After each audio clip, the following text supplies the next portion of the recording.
سبق الإنذار.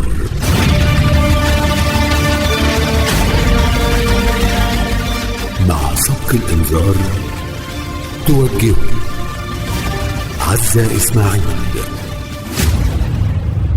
كابتن سيد عبد الحفيظ مدير الكرة السابق بالنادي الأهلي، برحب بحضرتك وكل سنة وحضرتك بخير يا كابتن. وانت بالصحة والسلامة.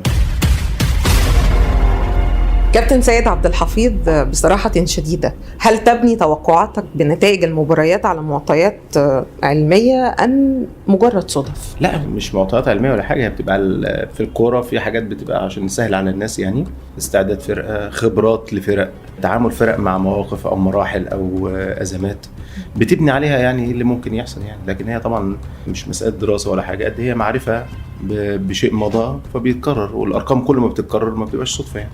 لدرجة أنك تتوقع هدف بن شرقي في مرمى الزمالك يا كابتن سيد؟ لا، دي كانت أمنية مش توقع. بمناسبة التوقعات، من تتوقع أن يفوز بالدوري هذا العام في ظل تفوق بيراميدز ومناطحته للنادي الأهلي في الموسم لهذا العام؟ بص، يعني السنة دي من أصعب المواسم الحقيقة.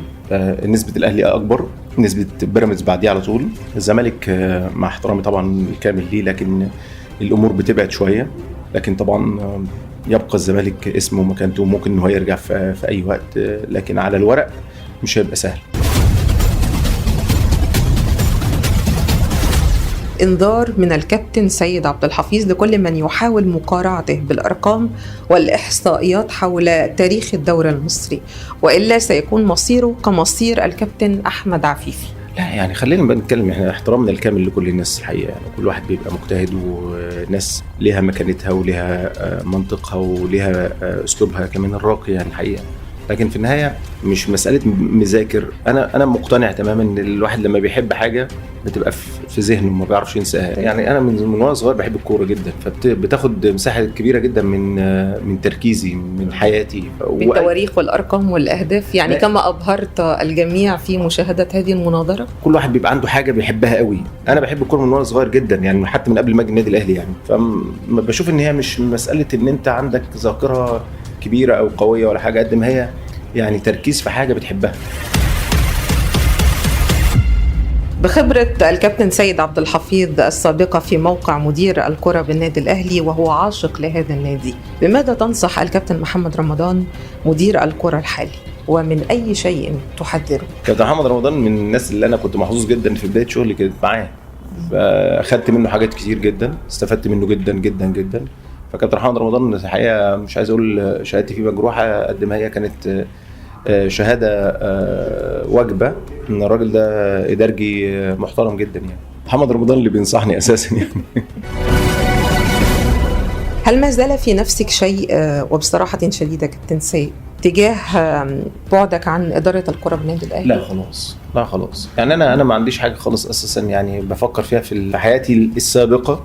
أنا بحاول إن أنا أفكر في اللي جاي، ممكن أتعلم أو أستفاد من اللي فات. لكن في النهاية مؤمن جدا إن كل مرحلة ليها حلاوتها وكل مرحلة ليها أولوية ليها. لكن خدت حقي وخدت نصيبي وخدت مرحلتي. أنا الأوان إن الدنيا تتغير ويجي ناس تانية ليها حق وليها رصيد عند الناس وليها رصيد في النادي إنها تاخد فرصتها وتنجح برضو مع النادي يعني.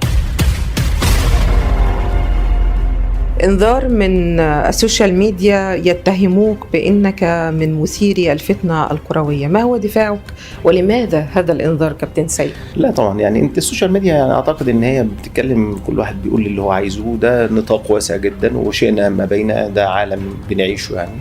فما فيش مشكلة، كل واحد له حرية الرأي وحرية التعبير لكن بدون تجاوز يعني. على أي أساس بيبنوا هذا الإنذار أو هذا الاتهام للكابتن سيد؟ ما عنديش حاجة معينة، لكن في النهاية أنا بحترم كل الكلام أو كل اللي بيتكتب أو كل واحد له رأيه. ممكن هو يكون شايف من وجهة نظره حاجة أنا مش واخد بالي منها، ولو في حاجة أنا مش واخد بالي منها ما بكبرش فيها يعني، ولقيت إن فعلا ممكن تكون فيها أساء فهمها أو أساء تقديرها يعني، فما فيش مانع ان انت تعتذر، لان ده ما فيهاش حاجه تدني يعني. اخيرا انذار من الكابتن سيد عبد الحفيظ، ترى لمن وماذا سيقول فيه؟ انذار لمين؟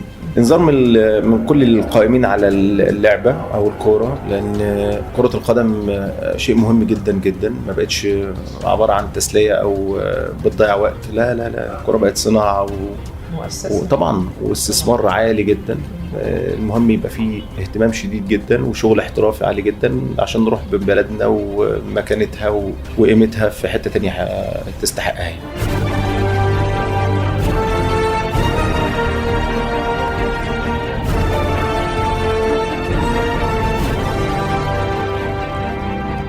كابتن سيد عبد الحفيظ مدير الكرة السابق بالنادي الأهلي، شكرا جزيلا لك. كل عام وحضرتك بخير ورمضان كريم. وحضرتك طيبة، وكل الأمة الإسلامية والشعب المصري وكل مسلم على وجه الأرض بصحة وسلامة يا رب. مع سبق الإنذار.